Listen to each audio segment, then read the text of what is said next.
பிரியமானவர்களே, உங்களை இயேசுவின் நாமத்தினால் நான் வாழ்த்துகிறேன்.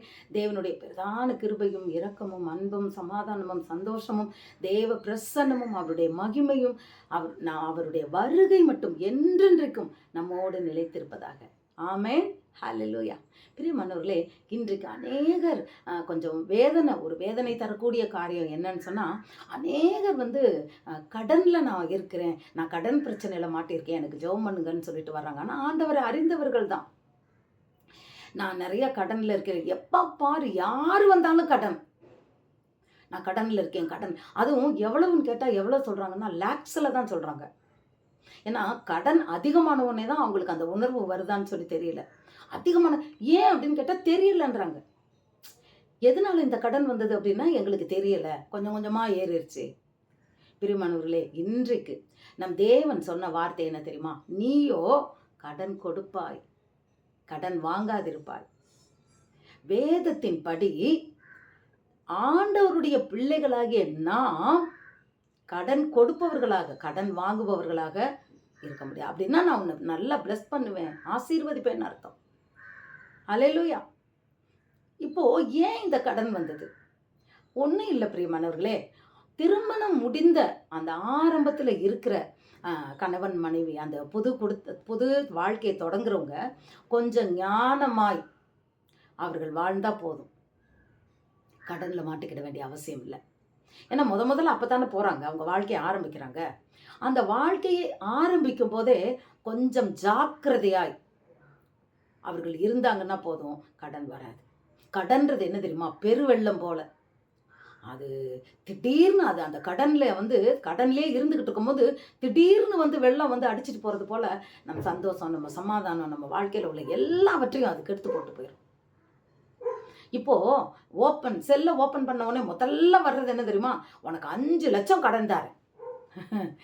இல்லை, அந்த மனசு என்ன சொல்கிறது, அதை கொஞ்சம் ஏமாந்த மனசு, இல்லை கொஞ்சம் சபலம்னு சொல்லுவாங்களே, அந்த மாதிரி மனசு. ஏய், நமக்கு இப்போ 1.5 லட்சம் தேவைப்படுதுப்பா, 5 லட்சம் தரேன்றான், என்னமோ அவன் சும்மா தர்றது மாதிரி, வட்டி இல்லாமையா கொடுப்பான்? டக்குன்னு உடனே அதை வாங்குறது. அதுபோல் வரவுக்கு தக்கன செலவில்லாதபடி, இப்போ நான் சொன்னது போல் அந்த ஆரம்பத்தில் இருந்த ஒரு கணவனும் மனைவியும் தங்கள் வருமானம் என்னன்றதை கணக்கு செய்து முதல் மாதத்திலிருந்து அவர்கள் வரவு செலவு கணக்கு எழுதி அவங்க தன்னுடைய குடும்பத்தை நடத்தினாங்கன்னா நிச்சயமாக கடனாளியாக மாற மாட்டார்கள். அவங்க வாழ்க்கையில் கடன் வருதுன்னா அதுக்கு காரணம் நீங்களே தான். சொல்லலாம், நான் அவங்களுக்கு அவ்வளோ செஞ்சேன், இவங்களுக்கு இவ்வளோ செஞ்சேன், எங்கள் தேவை அவ்வளோ இருந்தது, இருக்கட்டும். வரவு எட்டனா செலவு பத்தனா பாட்டு, ஒரு பழைய பாட்டு ஒன்று. அப்போது நீ எட்டனா வரவு வரும்போது பத்தனா செலவழிச்சா எப்படி அப்படின்னு சொல்கிறாங்க. இன்றைக்கு சொல்லி பார்க்க போனால் ஒரு 20,000 உங்களுக்கு வருமானம் வருதுன்னா நீங்கள் ஒரு 25,000 செலவழிச்சிட்டீங்க, சரி 22,000 வேண்டாம், 21,000 செலவழிச்சிங்கன்னா நீங்கள் கடனாளி. இல்லை, 20,005 ரூபாய் செலவழித்தாலும் நீங்கள் கடனாளி தான். அதை நாம் கவனமாய் கை கொள்ள வேண்டும்.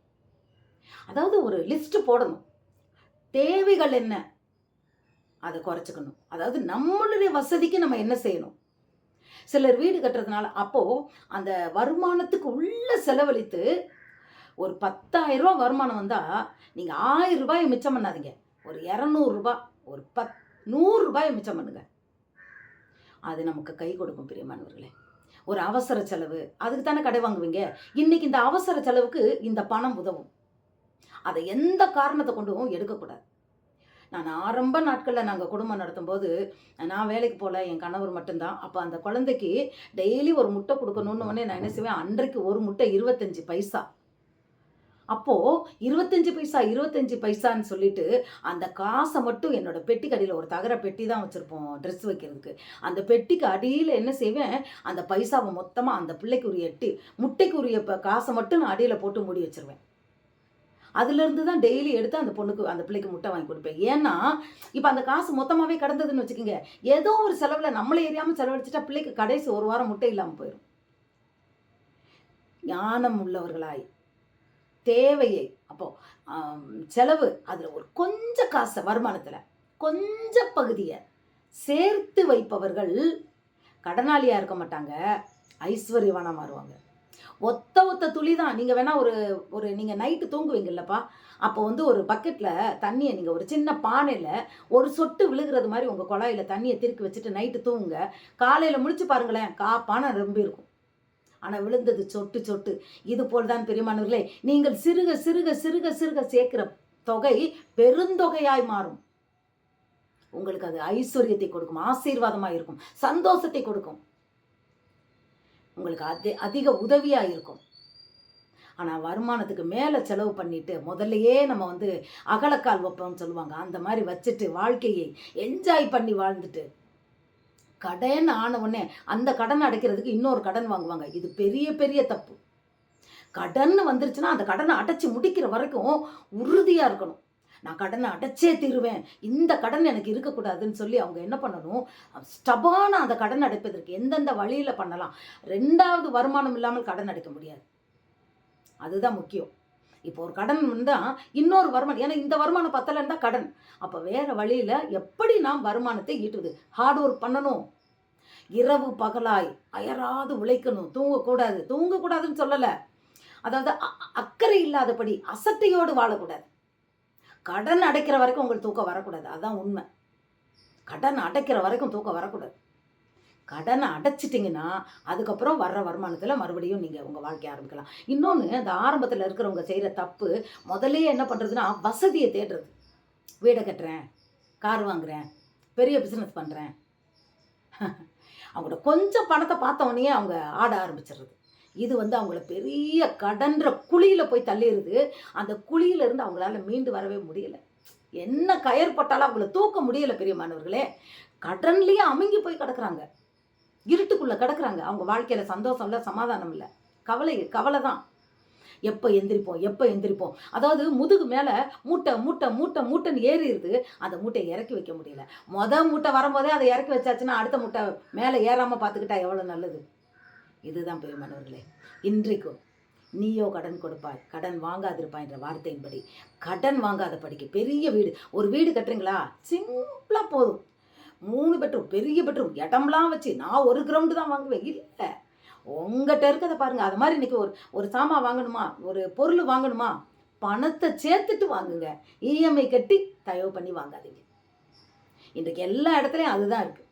எங்கள் வாழ்க்கையில் இது வரைக்கும் நாங்கள் இஎம்ஐ வாங்கினதில்லை, கடனில் ஒரு பொருளை போய் வாங்கினதில்லை. கஷ்டப்பட்டு தான் நாங்கள் முன்னேறணும். ஆனால் எங்கள் வாழ்க்கை தரத்தில் ஒவ்வொரு பைசாவையும் நாங்கள் செலவழிப்பதற்கு உறுதியாய் நாங்கள் நின்னோம். எங்கள் பிள்ளைங்களுக்கு கூட அளவுக்கு அதிகமாக நாங்கள் கடையில் வாங்கி கொடுத்தோம். நாங்கள் வந்து அதிகமாக நாங்கள் வந்து லேவிஷாக நாங்கள் செலவு பண்ண மாட்டோம். பிள்ளைங்களுக்கும் அதை சொல்லி கொடுத்து தான் அப்படித்தான் வளர்த்தோம். இன்றைக்கி அப்படி இல்லை. இன்றைக்கி பிள்ளைகளுக்காகன்னு சொல்லி லேவிஷாக பணத்தை, ஒரு நாளைக்கு எந்திரிச்சா அவங்களே கஷ்டப்படுறவங்க. ஒரு தையல் தைக்கிற ஒரு பெண்ணு ஒரு நாளைக்கு 100 ரூபா 150 ரூபாய் கஷ்டப்பட்டு தைக்கிற பெண்ணு 100 ரூபாய் எடுத்து பிள்ளை கையில் கொடுத்து ஸ்கூலுக்கு போயிட்டு வான்னு அனுப்புனா எப்படி கடன் இல்லாமல் வாழ முடியும் சொல்லுங்கள்? பிள்ளைகளுக்கு அவங்க மேலே வைக்கிற அன்பு நல்லது தான், ஆனால் அளவுக்கு அதிகமான அந்த அன்பில் நீங்கள் கடனாளியாக மாறிடாதீங்க. அப்புறம் போய் அடுத்தவங்ககிட்ட போய் கேட்குற நிலைமை தான் வரும். என் பிள்ளைக்கு படிப்புக்கு காசு தரையா, என் பிள்ளையை நான் இது பண்ணணுமே, நான் எனக்கு காசு கொடுக்குறேன்னு சொல்லி மீண்டும் அவர்களை கெஞ்சுன்ற நிலைமை வரும். இப்போ ஒரு 2% வட்டி வச்சுருக்கதான் நாளைக்கு 10% வட்டியில் வாங்கி கடன் அடைக்க வேண்டிய நிலைமை வரும். கடன் உங்களை மூழ்க வச்சிரும். கருத்தாய் செலவழிக்கணும். செலவழிக்கும் போதே சிக்கனமாய் செலவழித்தா சிக்கனமே சிறந்த வாழ். கடன் இல்லாததுக்கு ஒரே வழி சிக்கனமாக செலவழிக்கிறது தான். அதுக்குன்னு மற்றவங்களுக்கு கொடுக்க வேண்டாம் அதுன்னெலாம் நான் சொல்லவே மாட்டேன். நாம் ஞானமாக இருந்துக்கணும். 2வது, ஒரு பெண் புத்தி உள்ளவளாக இருந்து அந்த குடும்பத்தை அவள் நடத்தினா கடனில் விழாது. ஏன்னா இன்றைக்கி நிறையா கடன் வர்றதே மனைவிமார்கள்னால வருது. அவங்கள சொல்ல தட்ட முடியாதபடி புருஷன்மார்கள் கடனை வாங்கிடுறாங்க. இல்லை, அவங்களுக்கு தெரியாமல் அவங்கள நல்லா வச்சுக்கணும் அப்படின்ற வகையில் ஒரு கடனை வாங்குறாங்க. மனைவிக்கு கஷ்டமே கொடுக்கக்கூடாது, அந்த மனைவியை வந்து சந்தோஷப்படுத்தணுன்ற நிலைமையில சிலர் கடனுக்குள்ளே போகிறாங்க. மீள முடியலை. 2 பேரும் தான் வருத்தப்படுறீங்க. இல்லை, மனைவியானவள் புருஷனோட கஷ்டத்தில் பங்கெடுக்கணும். இந்த கடன் வந்துருச்சு, நான் என்ன செய்வேன், நான் எவ்வளோ சம்பாதிப்பேன், என்னென்ன என் தேவைகளை குறைத்துக் கொள்வேன்னு சொல்லி இரவும் பகலும் அதை நினச்சி கடனில் இருந்து வெளிவரணும். நிச்சயமா இன்றைக்கி நிறையா இந்த டிப்ஸ் உங்களுக்கு பிரயோஜனமாக இருந்திருக்கும்னு நினைக்கிறேன். பிரியமானவர்களே, நாம் சும்மா எல்லாத்தையும் ஆண்டவர் மேலே பழிய போடாத, எனக்கு நம்ம மேலே இப்படி இல்லாமல் எனக்கு கடைன்னு சொல்லாத படிக்கு சிக்கனமாய் வாழ்வோம், சிறப்பாய் வாழ்வோம். நீயோ கடன் கொடுப்பாய், கடன் வாங்காதிருப்பாய் என்ற வார்த்தையின்படி தேவனுடைய நாமத்தை மகிமைப்படுத்துவோம். God bless you.